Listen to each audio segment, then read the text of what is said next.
You're listening to Ka-Pow, the pop culture podcast.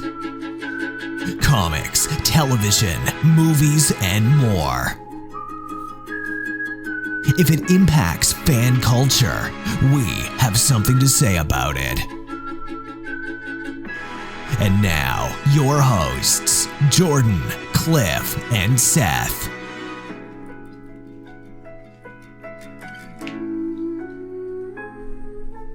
Hello, everybody, and welcome back. My name is Jordan Lowe. Cliff Barnes. I'm Seth. And we have an episode not about Star Wars.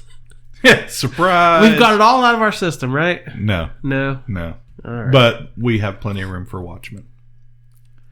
Yeah, so I'm going to go out on a limb and say one of the best shows, at least of this year, just wrapped up. Watchmen on HBO, 9-episode season. I was thrilled with this show. We've documented before. Our hopes weren't super high. We weren't putting a lot of expectations on it. We hoped for good things, but if it was bad, we'll get over it. But it knocked every expectation out of the park for me.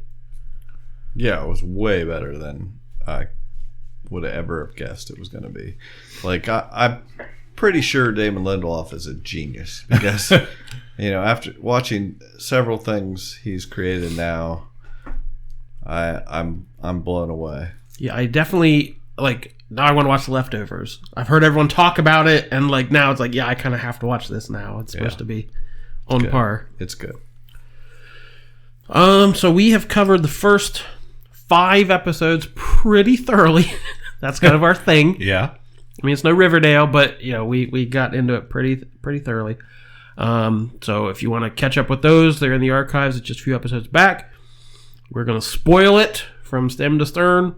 So here we go. Episode 6. It's called This Extraordinary Being.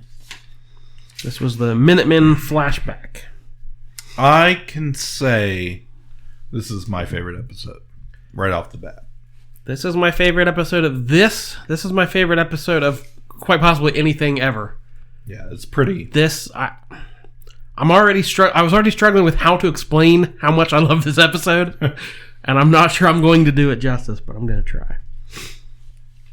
First thing we learned from American Hero Stories, the Hood of Justice has green eyes, like the Black Hood. So I immediately went into defense stance, he's got green eyes. Look out for him.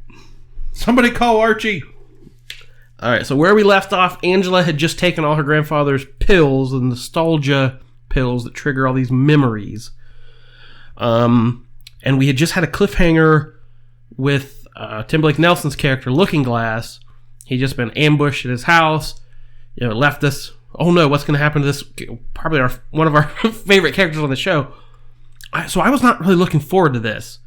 I didn't want to be left hanging with that story to do flashbacks. I don't love when you do these, I assume to be these trippy memories and it'd be dream sequences and, things out of order. And I was not prepared for this. I was like, all right. But yeah, what this managed to do, it blew me away. So this looks back on her grandfather. So we've seen him, the escape from the Tulsa massacre, the Superman origin sort of thing. So this one puts Action Comics #1 right there. A young guy reading the actual comic, literally inspired by Superman. And I even thought, wait a minute, do they show the origin in the first issue? Because Batman, Detective Comics 27 wasn't the death in the alley. It's wait a minute, and it did. Issue 1, you see the rocket and the spaceship, so they were on. they got it correct with their comic book knowledge here. So this is he's the beat cop, in a very racist society. So she's looking back. She's a policeman. He was a policeman, and she's seeing all this history through his eyes. It shows him struggling with his fellow cops to fit in. He never quite does. There's the lynching scene. They invite him to get in the car and go with them, and it's just that the tension. Every scene of this episode is so intense. I mean, this isn't Angela. I felt like it wasn't Angela so much seeing what her grandfather's memories through his eyes is. It's more we are seeing Will Reeves' memories through his eyes. I mean, you can almost take her right out of it. It almost has that feel in a couple of places where this is happening to you. It's that real. Yeah, in that way, it almost felt more standalone. This was its own kind of thing. So yeah, that car pulls away, and you see the bodies being dragged behind it. Mm-hmm. And again, it's kind of a trippy, dreamy thing, but it was like, oh, it was so powerful when that happened. So has a hood put over his head. He's lynched, and they let him go with warning, to mind your manners. And that turned him. He has to unleash. There's this rage, and at that time, it's still through today. But many, the angry black guy is the cliche. Yeah. A lot of people, when Jackie Robinson broke the color barrier in baseball, he was told, like, you can't talk back. You have to just take it. You have to be the better man. You can't show this anger and this hurt. And him putting this mask on allowed him to just basically go beat up white people. Like, he had this rage inside of him, and this was an outlet. And it was acceptable because he was, fighting crime. But there's always this kind of... on these vigilante characters, Batman, Daredevil, a lot of these characters, there's always this underlying thing of how much of it is they just like hurting people, and they like scaring people, and they like inflicting pain. There's some psychological thing with a certain type of superhero. So we see him. By this time, I'm already like so into this episode. Normally, like, I'm like, well, there's about 20 minutes left. I'm paying attention to how much time is left and what else is going on. Like, I was so focused on this episode. Like, the world could have ended around me as it was happening. I was so zoned into this. And he's putting white makeup around his eyes. And the camera pans, and you see Angela with the same... I was like, that's her makeup! And I stood up from the couch. I was like, they've been setting this up since the first minute of this show. I was like, that is so amazing. So we learned... he married June, who was the baby at the crash site. Yeah. The baby that he saved there with the blanket. She is pregnant at the moment. And he is recruited by Nelson Gardner to join this... the Minutemen. The Minutemen, the squad of superheroes who were inspired by this guy who went out and fought for justice and fought the good fight, not really knowing the whole story. If memories... Correct me if I'm wrong, but they are cops. Yes. That was the story. The Minutemen, they were, in the beginning, they were cops who dressed up in, because the gang started dressing up. And then, in order to combat them at night off duty, they started dressing up in costume so they wouldn't be recognized, and they could do things that they normally couldn't do as... Inspired by this hooded justice. They saw he could do it that way, so they could too. So, okay, sounds good to him. There's this underlying tension of homosexuality or bisexuality. There's something, again, that he has to mask and live two lives and be a different person that this kind of lets out. But even in those scenes, he is less than. He is talked, we can't let people know about, Nelson is, lowering himself to be with this guy, and it's just painful to watch. So this whole time, he's been tracking this thread, the Cyclops. Beware the Cyclops. And he figures out they're using a... Oh, that hasn't happened yet. But he's trying to fight actual crime, and these guys are doing photo ops and sponsored opportunities and that kind of stuff. So yeah, it's all not what he signed up for. So he comes down to this whole movie theater crowd who are mesmerized and hypnotized by this device that he's been chasing, which turns into the flashlight he uses later in life to hypnotize Judd. So we see the scene of him talking Judd into hanging himself there at the end.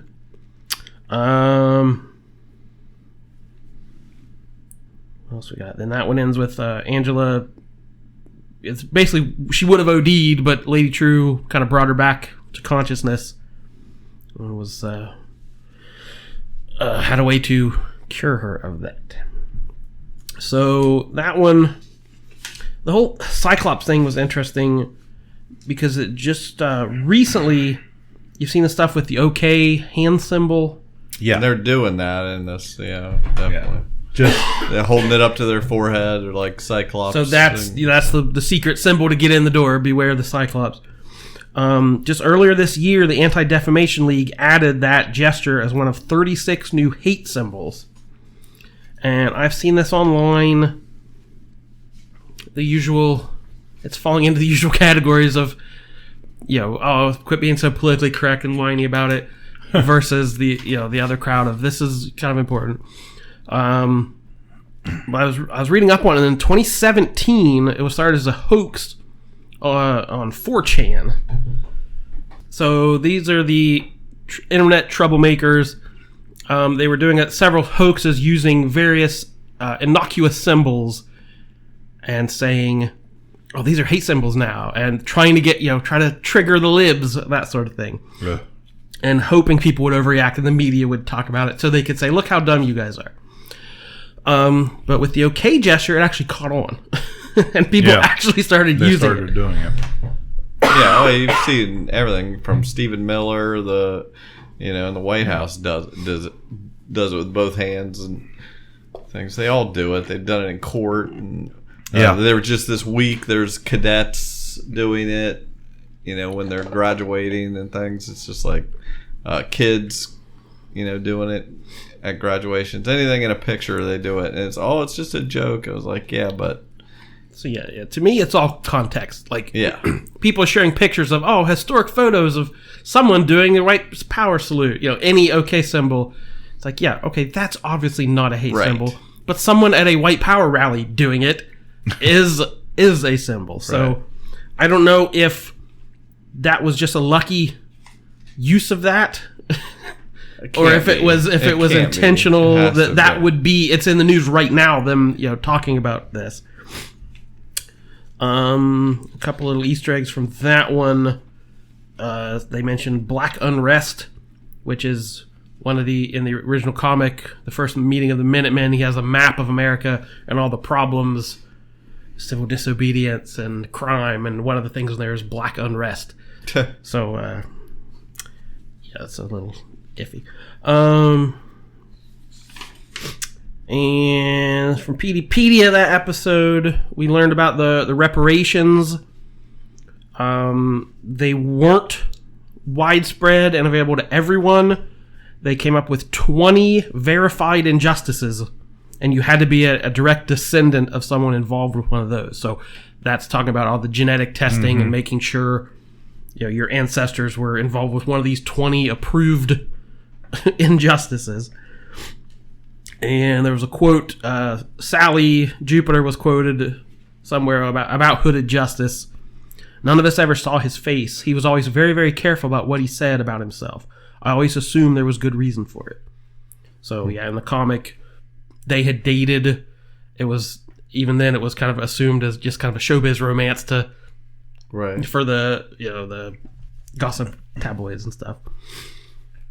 And we learned that Captain Metropolis died in a car crash in 1974, and his will left the entire estate to William Reeves, who had retired from the police in 1955 and was working in a movie theater in Harlem. And he hadn't heard from him since 1966, when he got a letter objecting to the Crime Busters. So, in the 60s, when Nelson tried to restart the Crime Busters, Hood of Justice came out and said, "Don't do that, it's a bad idea." But obviously he did not listen. So this episode, this was pop culture. This was comic books. This was the 20th century. This was everything into a microcosm of race and politics and gender, sexuality, and like just what superhero stories can do, as using a superhero as a metaphor for something like this was a metaphor for everything. It squeezed so much into this hour. I was just dumbstruck by it. We totally agree.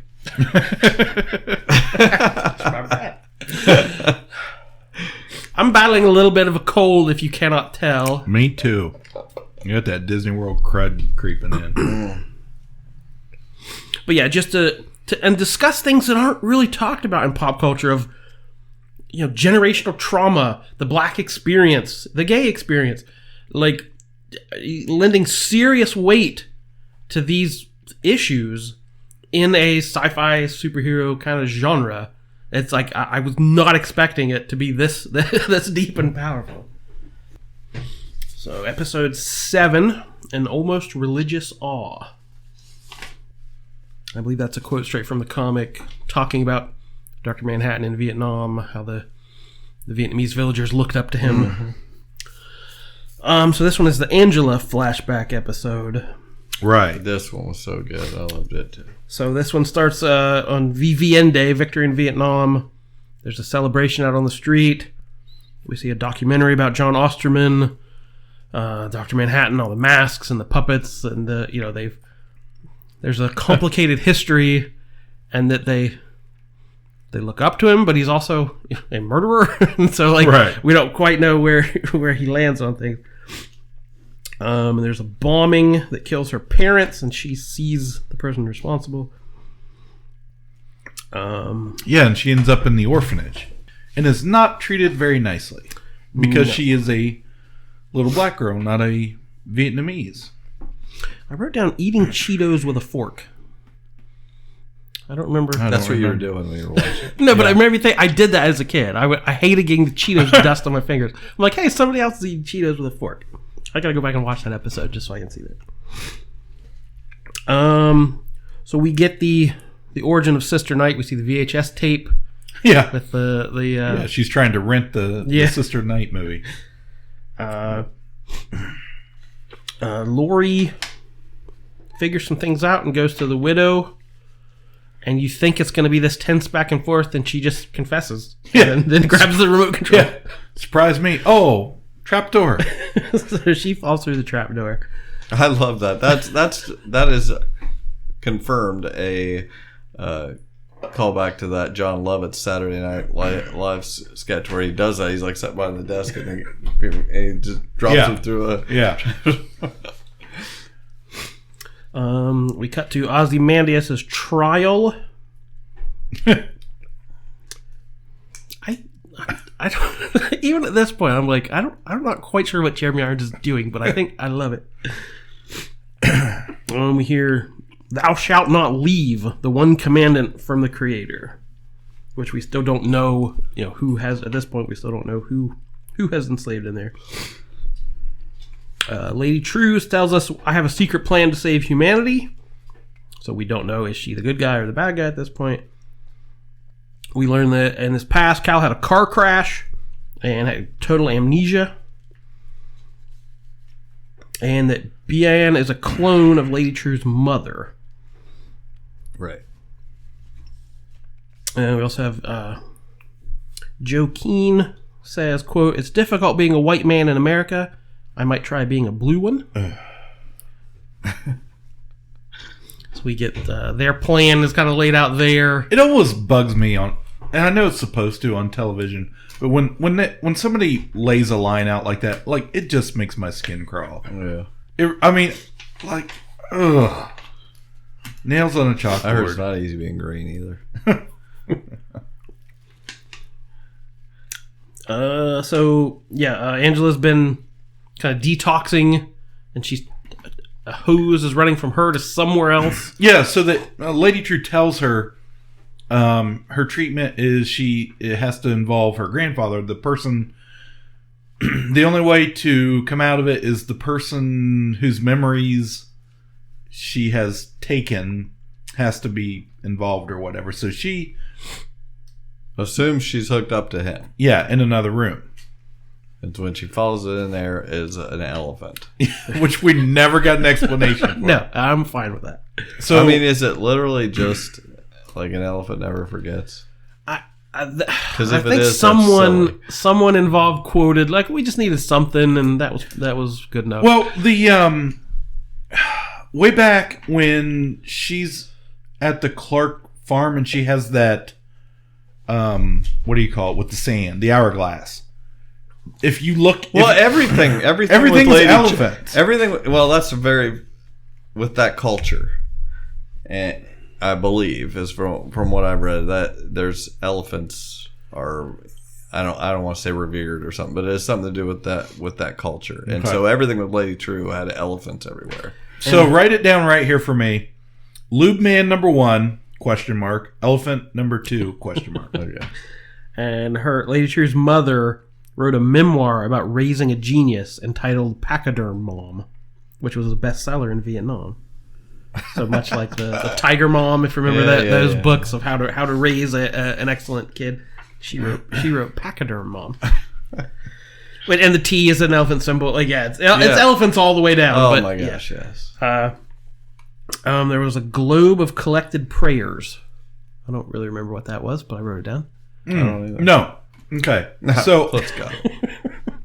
there are these stations all over the place where you can phone a prayer to Dr. Manhattan on Mars. And they're all being recorded. And they're all being recorded. But we see Agent Blake, Lori Blake, she's using that to, she believes, talk to Dr. Manhattan. And she's telling the jokes and whatnot. And then we find out that they're just all being sent to True Industries or whatever. So we learn that Dr. Manhattan is in Tulsa pretending to be human, which kind of confirmed a theory. I thought it was such a weird theory. I don't know how people knew that within like the second episode. I was seeing people online guess that. Well, he acted so much like he acted very out of it, like Dr. Manhattan does. So we learn that it's Cal in a pretty strong cliffhanger, and that the 7th Cavalry is going to capture him, destroy him, and take his power.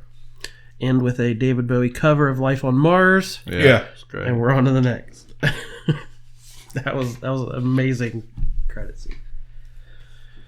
Some of the tidbits from that one. Pedia. I hang on to this detail a little too long. We learned Lady True in the building of the Millennium Clock. HD TVs had just been newly legalized, and she sent one to every resident in the Tri-County area. Quote, as an apology for any inconvenience our construction may cause. So I'm like, what is she doing? She has a TV in every house. Is she like that? Never really tied into anything. No, she just knows how to gift. She's a good gifter. Yeah. And we just learned a lot about her. She graduated at 15 with PhDs in astrophysics and all this stuff. And this is before we learned her true origin. After becoming a billionaire from the success of Nostalgia, she turned her attention to space exploration, and since 2010 has launched 50 Voyager-class probes into the galaxy. So this, the article, it was taken from a sort of a gossip column saying, like, what's the real scoop on Lady True? So this was the Nova Express Saigon edition, published an allegation that she might be Edward Blake's daughter, the comedian, which was one of the fan theories early on. We mentioned. Saying he birthed at least 7 children during his time in Vietnam, ranging in age from 25 to 39, including one of Vietnam's most prominent post-statehood citizens. So that's, in that world, it's a theory that maybe that's... And that all came from the website. Yeah. And the quote, they reply to that saying, quote, Lady True has no father. Bien Mai, her mother, did have one encounter in 1971 with Mr. Blake and his battalion of Blazon Commandos in her village outside My Lai. Their uniquely warm demeanor made quite an impression on her. So we get kind of a hint at what may have, what atrocities may have happened there. So then it was on to episode 8. A god walks into a bar. Or a bar. This was my favorite title. Yeah, that's the one I was thinking is the one I really liked. This is the one where he goes into that bar and introduces himself to Angela. Yeah. And tells her, in 20 minutes you're going to tell me. I forget. So there wasn't a ton of plot in this one. It was all sort of it's relationship. Angela's past in Vietnam. We see their relationship, how it evolved, their first meeting. Of course, Dr. Manhattan, who is present in multiple timelines. Yeah. It's all happening at the same time for him. So he can say, the first time we see in our understanding of time that they meet, he already tells her he loves her. They're going to be together for 10 years, then something tragic is going to happen. Right. Their whole history, he lays it out right in front of her. He's got the... Basically, is it going to be worth it? That we get married and she gets the little circle thing to put in his head. Yeah. But at first, she doesn't, of course. He has a Dr. Manhattan plastic mask on. Yeah. And she doesn't believe it's him because they're celebrating him. Yeah, and there's a bunch of people dressed dressed up in blue makeup. And they take great pains not to really show his face Right. at this point. Right. Yeah. And they show, in the different time, they show where she picks out the cow that got in the car wreck or whatever they use it as a body. And they kind of imply that he had something to do with that guy, dying or whatever, so he could use that body and things and be more pleasing to her and stuff. So we learn that that's what saved Angela during the White Night. Yeah. That he was triggered and was able to stop it. But that also is what alerted her grandfather to Judd. Because she had heard him say something, in one of these trippy conversations, she learned a fact before she should have known it. Paradox. Right, a paradox. There you go. So that we have, and the Tunnel of Love, we had a recurring music cue again, saying that's her favorite song. It's like it's the first time I've ever heard it. And 7th Cavalry attacks. Had a pretty good action scene, which this show's not been, all-out action, but that was a pretty good action scene. Mm-hmm. And they teleport, really good. they zap John and teleport him away. That was an excellent ending. That whole thing where he came out and just started, because he was just, you knew he was going to get blasted at the end somehow, because I love that when he's just like, no, there's nothing I can do. It's going to happen. I know it's already happened, type thing. And she's going to go out and she's just whipping ass. I love watching her do all. She's and so he just great. comes out doing that. And he's just like doing his Vietnam stuff, and then he's like, sorry, gets blasted. It was like so good. But I also like that was, I knew it, of course we eventually pays off. But I love that stuff where they obviously are setting something up in the future, and he's like out on the pool or whatever. And he's like, I need you to see me do this. She's like, okay, I see you walking on water. And I was like, that's so cool. And he's like making, and again, that was another thing that's set up. He's making waffles, making breakfast and everything, and talking, and they've all set up because the misdirect with the egg. He's saying, I can put, so he can put all his power into a food, an egg or whatever, and we're so thrown because everybody, any theorist is thinking, oh well, the grandfather was the one boiling eggs and stuff. We've had earlier. eggs since the the first start of the show. But he was eating, and stuff, and it's just like it's got something to do with him. So good. So I've seen people.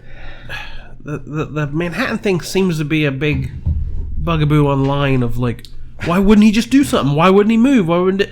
And I don't know how to answer that except that if that's his character, he's resigned to fate and he knows what's going to happen, and whether he can't change it or won't change it, I'm still not sure. But yeah, he's not going to act out of. I can't. I mean, I have to admit it bugs me too, but not in that way. Like I guess I just like I get it. It's just like he knows it's meant to be or something. It's just that is how it's supposed to go down. So everyone stuck around for the after credit scene. Yeah, what was it? I remember staying, but Veidt was in his cell. Oh yeah, he got a horseshoe, and he had a cake with 7 candles. I paused it and counted the candles.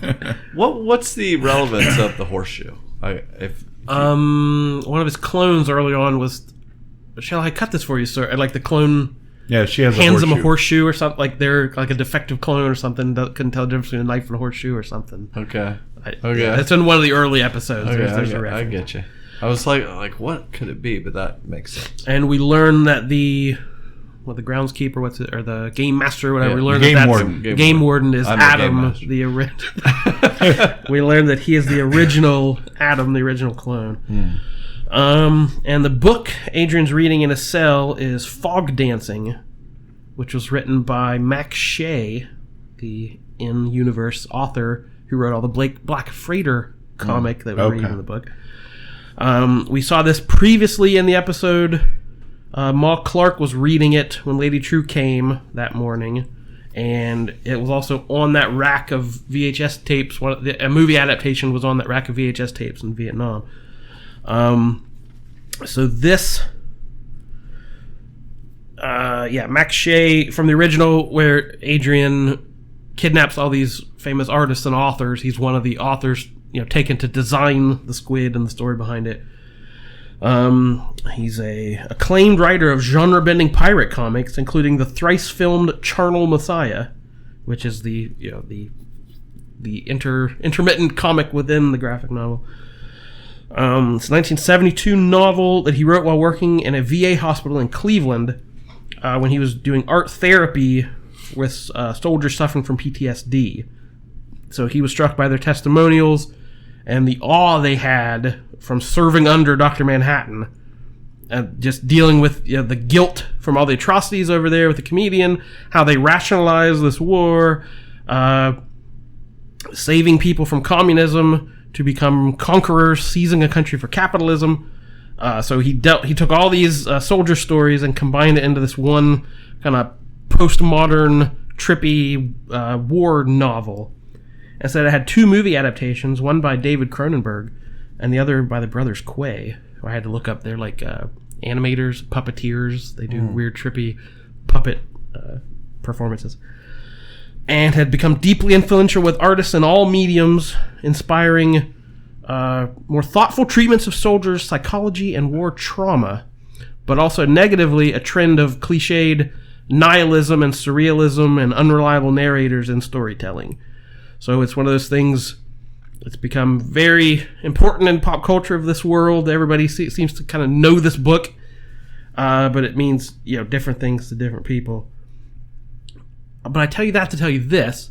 The important part is he describes what a fog dancer is. There is this sunset haze. It's sort of this super powerful, like Agent Orange type thing that just destroys everything in its path. And the people who deal with it are called fog dancers, and their uniform are gas masks and skin-tight silver suits. Oh.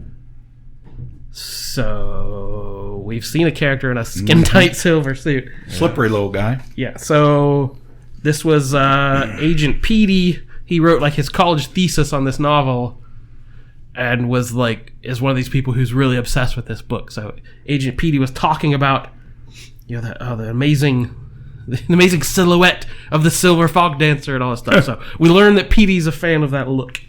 We also learned man, come together with your. It also had the Petey had the medical chart from Calvin Jelani. He was found wandering in a confused state with a minor contusion on his forehead by Officer Abar in Saigon in December 2009. And went on to work for Pyramid Global Construction after going to Vietnam for work, which Pyramid Transnational is the company, one of the Vite subsidiaries. Vite subsidiaries in the book. And there was a whole thing. It was interesting about the Sister Night movie. Petey does a whole memo about it. And like he can't, because the technology is limited, he can't find it anywhere. So it's like I had to read about it from Ebert's book of movies. So he movies aren't easily, you can't just stream a movie in this world. So he writes about that Vietnam had its own unique pop culture in the 70s and 80s, and there was a huge boom of movies made specifically for the African American population who migrated to Vietnam in that era to get away from America and the institutional racism of that era. So it was the subgenre they called the Black Mask movies, which parodied vigilantes. There was a movie called The Black Superman, spoofed Dr. Manhattan. And others, like Sister Night, Tarantula, and Batman, were expressions of archetypes forged by the likes of Silhouette, Mothman, or Night Owl. Huh. So there's a B movie in the 70s called Batman that was a takeoff of the original Night Owl.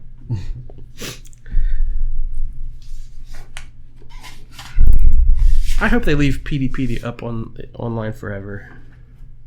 It's quite I only have one. I mean, that's cool, and I like that extra stuff, but I didn't read it because one, I need to tell me, and two, it's like there's something I want the show to stand on its own, and it's like there's only I don't want too much work to be done by.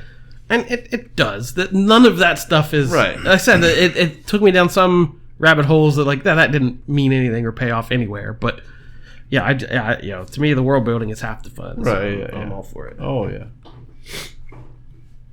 And that one had a couple of the Easter eggs in that one. We had another quote: "I leave it entirely in your hands," which I feel like somebody said that multiple times in the season. And there was a shadow on the wall of a couple. That was like the graffiti all throughout the comic, like the famous Hiroshima, the lovers blasted onto the wall. So at one point they saw a couple on the wall like that. All right, then it's the finale. At this point, I felt like there were several plot threads still hanging, and I was hoping they could pay it all off. So it starts out where Adrian is filming the inauguration video for Robert Redford. This is in 93. Which he's again, predicting, Yeah, he's put all these plans into place and knows exactly what's going to happen. Which I never quite got a good enough answer why, except, vanity, why he wants to tell people his master Yeah, it didn't make a lot of sense. Yeah, that's just his thing. It is vanity. He wants everybody to know. What good does it do if they don't know I did it? So that's basically the whole thing. Is with him? He's like, okay, so I killed 3 million people or whatever, and I did this to have this effect, but nobody's ever going to know I did that. Now what? This sucks. So we see Bien Mai, who is Lady True's mom, is there as a cleaning lady, which I never again quite got. Was she just posing the whole time, or was this her plan? Did she just take an opportunity? I didn't quite get that she impregnates herself. She breaks into the vault behind his portrait, and I love the old DOS, DOS computer. Yeah, where did they dig that thing out of? And the command she gave it is untie knot. Which his whole thing, the Gordian knot, like the myth of Alexander the Great, slicing through the Gordian knot. That's a whole Ozymandias thing. Get into the White Vault, right? And using the password Ramses II, which is the same password. He never changed his password. Between 1985 and way to go. So. Yeah, that was 1993, so we catch back up in 2008 when Lady True goes to Antarctica to ask for $42 billion because she wants to build a quantum centrifuge to steal Dr. Manhattan's energy. Duh. So Adrian says, no, I built myself up from nothing, and I don't know if he believes even that she is his daughter, but he's not going to give her any help. So we cut right from there. Veidt in his cell. This time his cake is made of mud. He's had to make his own cake. So he must have been in that cell for a year, I assume. His message worked. An escape ship shows up. It's so ridiculous. The whole thing's so ridiculous. So we find out what the D was. Yes. Yeah. Which that was, he says, I'll never call you daughter. Yeah. And get out of my house. You can't use the bathroom. Yeah. So this is him humbling himself he has to spell the word daughter. There's a point to it. He has to humble himself, calls her daughter, because she has sent out all these. He knows exactly when the satellite's going to go past. So, yes, his message worked. She sent the escape ship. The jailer tries to shoot him, but he catches the bullet. His best trick, like he did with the assassin in the original book. And he says, "The mask makes men cruel." Which, when I first wrote it down, I thought he said, "The mask makes men true." I'm like, that works. Either way worked for me, but I think it's "the mask makes men cruel." So he has some kind of cruel parting words to his beloved jailer. I think that's when he asks, "Was I a worthy adversary?" And you think they've spent all this time together. Yeah. He's like, no. You were totally beneath me. And it is. It's just cruel. So he gets into the ship. He is frozen into that statue, which we've seen sitting in the whole time. Sitting in the garden. Whole time. That's the part that kind of...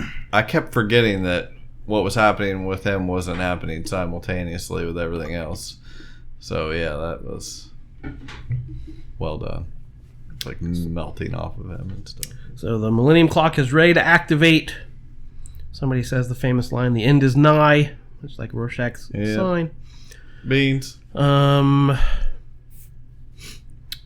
Angela's looking for answers, and she's breaking people's fingers. Oh, yeah. It says you got 7 left, which I didn't look up for sure, but I think Rorschach says you got 7 left. I could be wrong on that one, but he definitely likes breaking fingers as well. Okay, so it's revealed that during the White Night, Dr. Manhattan teleported one of the 7th Cavalry to Gila Flats, which alerted them.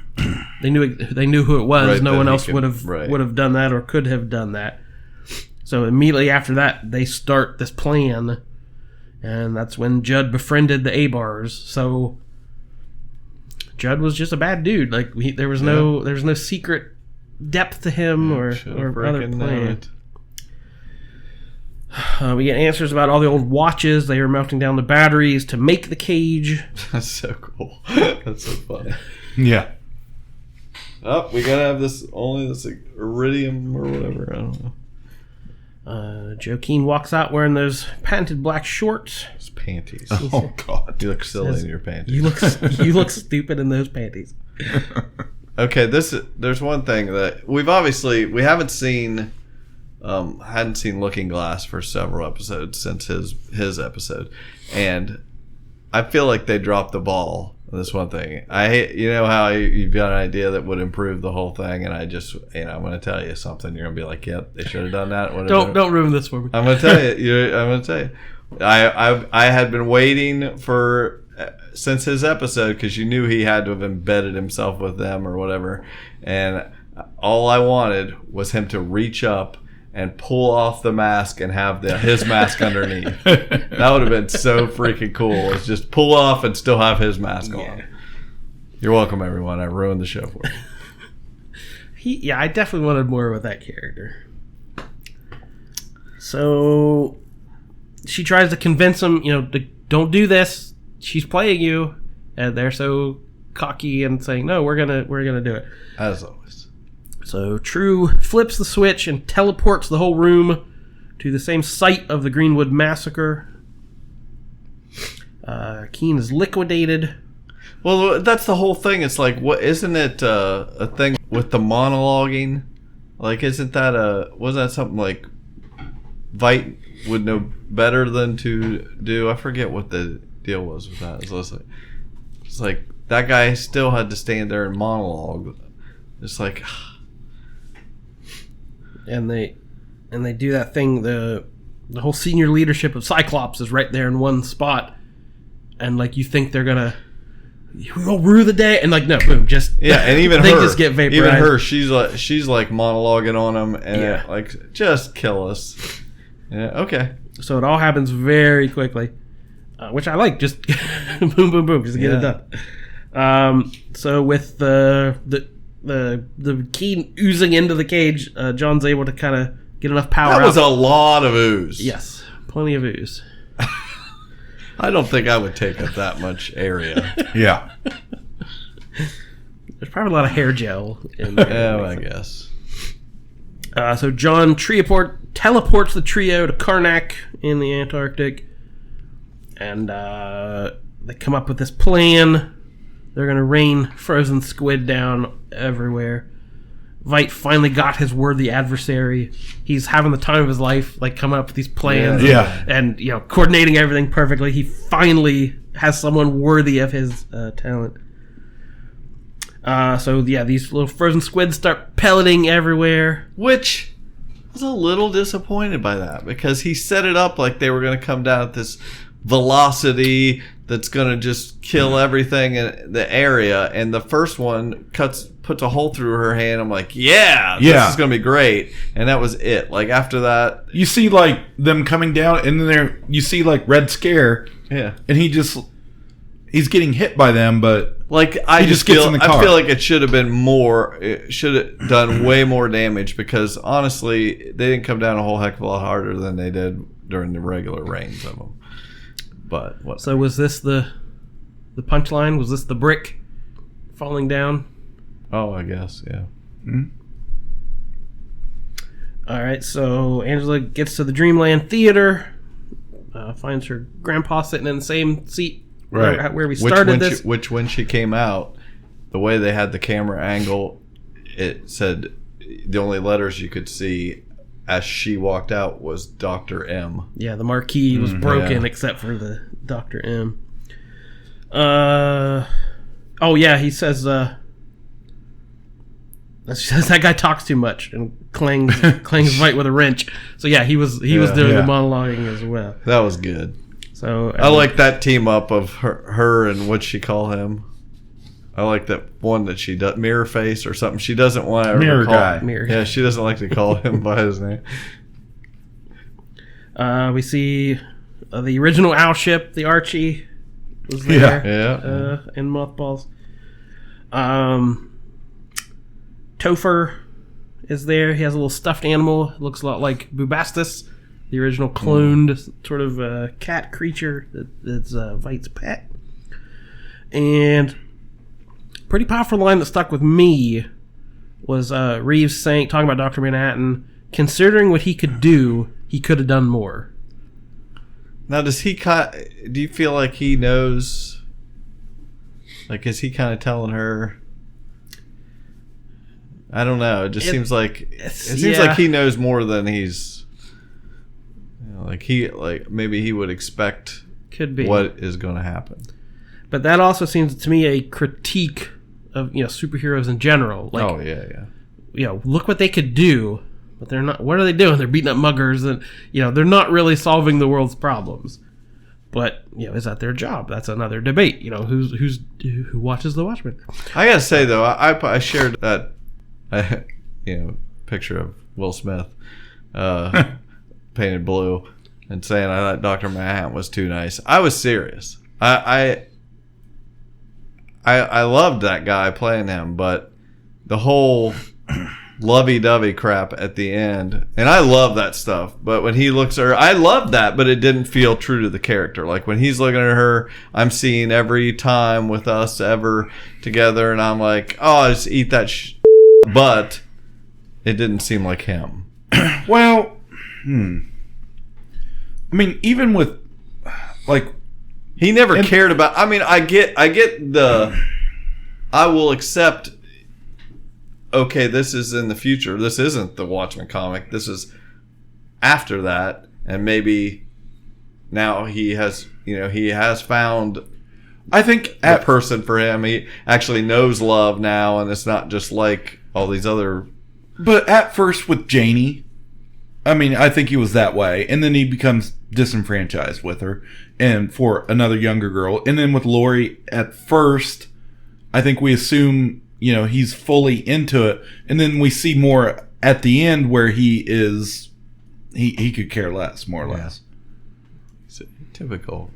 Gets bored.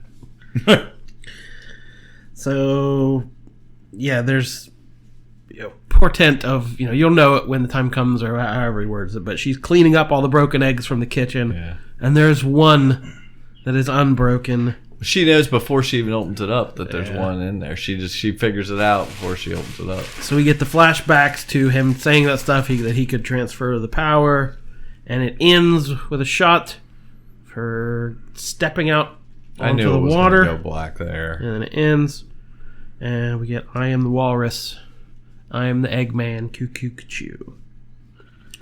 So Lindelof said he did not mean for the ending to be ambiguous. He doesn't think no one should be debating what happened. He thought it was pretty obvious, but I don't know. People are going to debate it anyway. Yeah, and again, you guys were talking the other day, like it messaging or whatever. Like it felt like pretty sure thing it was going to be a season 2. This was never intended to have a season 2. Yeah, I even got the impression from him it was just like he threw everything into this season, like. You know, he had no intention of coming back, but they must be going to throw a bunch of money at him if he's even considering. Yeah, when I finished watching that last episode, I totally felt like it was done. There's not going to be a season 2. It was not intended. Like I heard it. It was never intended for them to have a season 2, but it's been so critically acclaimed and everybody loves it and just wants more. I'm scared of more because I don't know how much time he put into this, but he won't have that amount of time to do a second season. The finale drew a season high 1.6 million viewers, so it added viewers as it went. And I went back and read that letter he wrote when this was first announced. It was this like 10-page letter to the fans, telling us how scared he was to do this and he didn't want to try on this ground and how important Watchmen was to him. So I went back and reread that, and to me all the one season stuff sounded more like hedging his bets of like, look guys, I don't even really want to do this, but the opportunity's here. So I have a feeling it was so warmly regarded, like how could you say no to being able to do more and play in that sandbox? I know how you could say no. No, you leave on a high note. Doesn't anybody know how to do that anymore? Nope. All right, I'm out. Yeah, exactly. I always think that. I do that at work all the time. As soon as they're laughing, I'm done. I can go to the next department. So the final PDpedia entry was a memo from the deputy director of the FBI. A one-page memo, very tersely saying, effective immediately, Dale Petey is no longer an agent of the FBI. Oh. His employment by the Anti-Vigilante Task Force has been terminated. Let the legacy of PDpedia be an example of how not to conduct professional discourse. I said, a maintenance crew's coming to box up all the contents of his desk, and anyone who wants any of his crap. Multiple copies of Rorschach's journal, hundreds of comic books, parentheses, why our society is still so obsessed with pirates is beyond me. And a jug of what appears to be some kind of canola oil. I knew it. Of course. He said, help yourself to whatever's on his desk. He personally, the director, he removed a new album by the 9 Inch Nails entitled The Manhattan Project. So there's still a... I wish that I had signed up for those. There's 3 vinyls of the soundtrack, and you can't get them now. They're like so expensive. Everybody bought them up. So Agent It's Blake... such a good freaking soundtrack. Oh, man. Lori resurfaced following her disappearance and is currently being debriefed at a secure location. Petey has defiantly refused his direct order to suspend his activities and return to Washington. So that's why he was fired. His understanding now that he has gone missing. And it would appear Petey has taken it upon himself to continue the investigation despite our closing it. It's clear now from his memos that Petey is at risk for vigilante behavior and most likely always was. Perhaps sooner or later, this task force will be investigating him. Good luck catching him. So that's season 2. Season 2, The Lube search Man. for Lube Man. Yeah. So is there anything besides Lube Man, the obvious one? Is there anything you didn't get an answer to, or that left you hanging too much? I don't think so. Yeah, last we saw Petey, he was still in the bunker, right? She told him to hang tight in the bunker. It's so funny how that so he didn't, matches up so well. Lubed up in the bunker. So he had zero impact on this whole show, right? Right. Yeah. Yeah. Okay.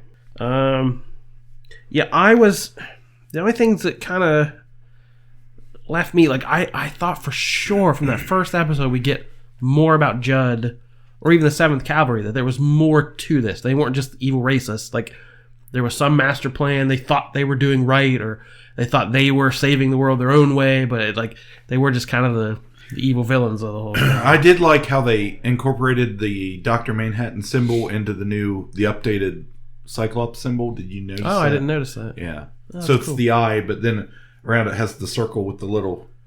Sweet. We never got any Night Owl.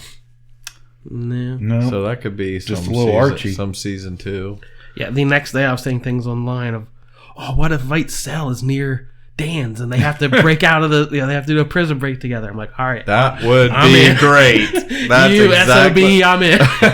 Oh, man. Heck yeah, that sounds good. Jeez.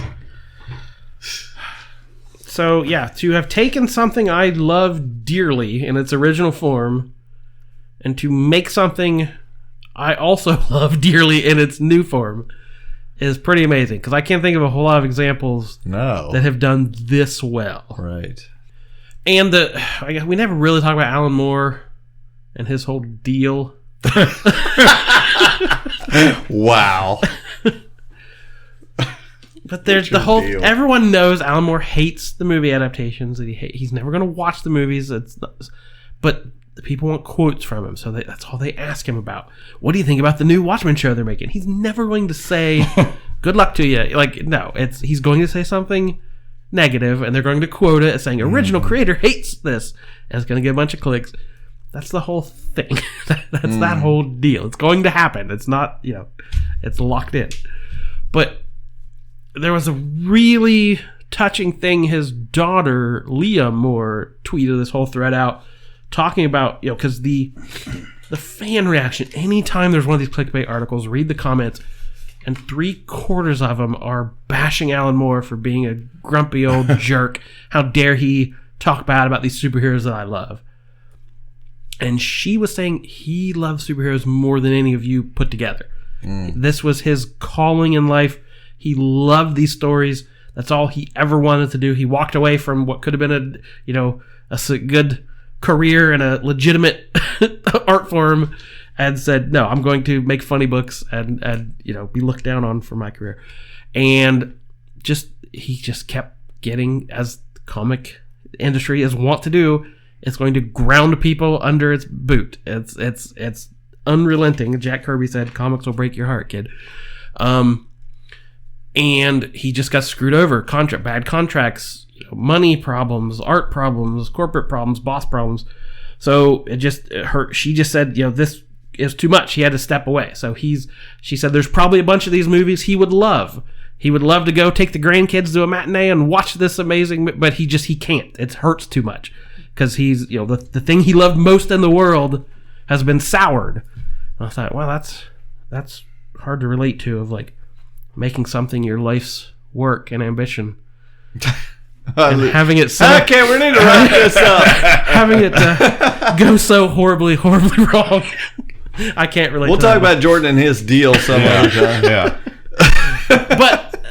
But I just want to say, Alan Moore. Then everyone says, but Alan Moore did Swamp Thing and Batman, and he did Leaves for Gemma. He uses other people's art. Why does he hate people doing his art? I don't think that's his problem. His problem is cash grabs and sequels and running stuff into the ground.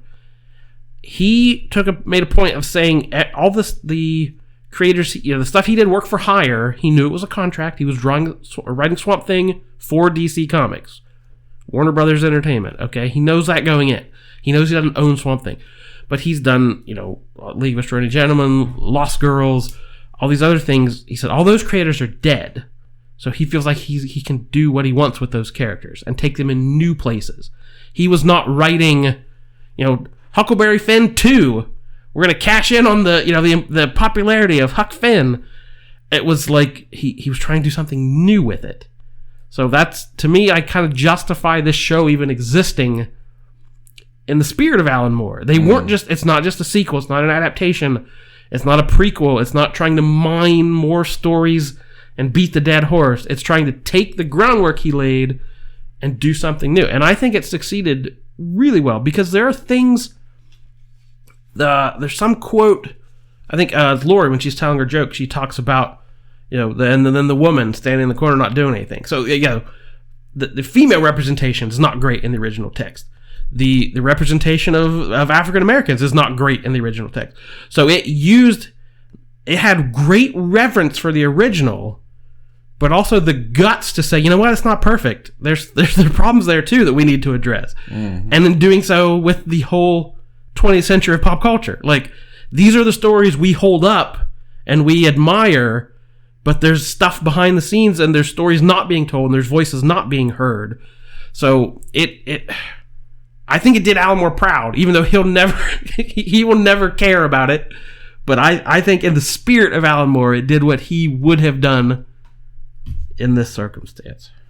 Yeah, I just put in my queue to watch, because that one episode was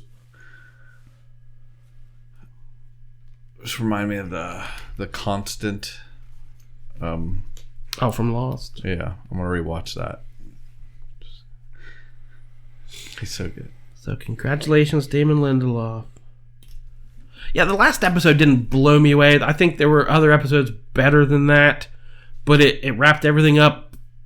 It even felt a little bit simple, like, okay, they are just the villains and this is the plot, and then they get killed and they go. But like we said, to make too complicated and have a big twist, or it was the comedian the whole time, like to do something like it was already confusing enough that simple was fine for this, for being so complex at the beginning, and a simple ending was good. I still don't have it. We have no perspective on how the mass audiences are even able to watch this show. No. I assume they think it's all ridiculous and mumbo jumbo. And it is, and that's what makes it good. All right. Okay, we watched The Watchmen. Yeah. We did it, if you're wondering who. Okay. Thank you for indulging me in getting that all out of my system. I liked looking through all the trash bins and finding all the little gold nuggets in there. All right, so where can they find us? They can patronize us. Oh, Podbean. www.udownwithkpp.com. Facebook, on the Twitter, or email us, Ka-Pow, the Pop Culture Podcast, @gmail.com. Alrighty, thanks once again for listening. My name is Jordan Lowe. I'm Cliff Barnes. I'm Seth. Not forever.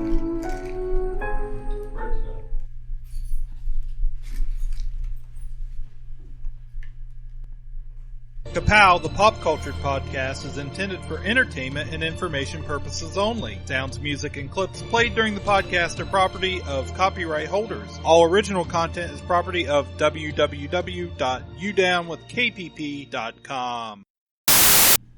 So we learn... That's where he picks up the mask at the beginning. Right, we learn that the Mars image is just a recording.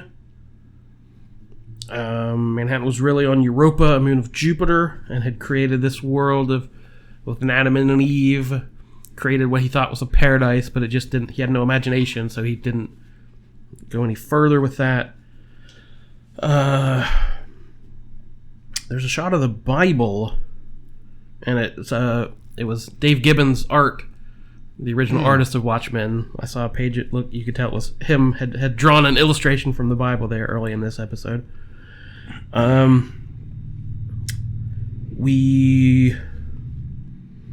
This was True had visited Veidt in Antarctica in 2009,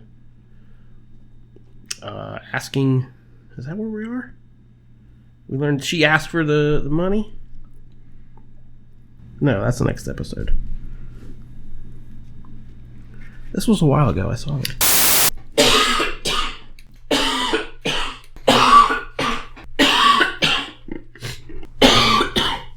Racism really choked me up.